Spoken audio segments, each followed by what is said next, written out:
Ito. Ito na po. Jonathan cooking sisig. Okay, say hi to your wifey. Hello, this is your chef, Jonathan. This is how the way to cook this sisig. Okay?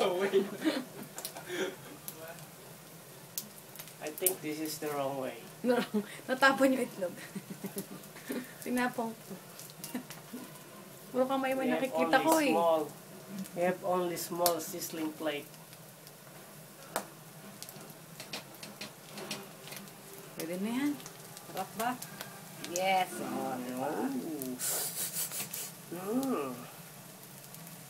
Sabi ng Ilocano, naimas nga rod.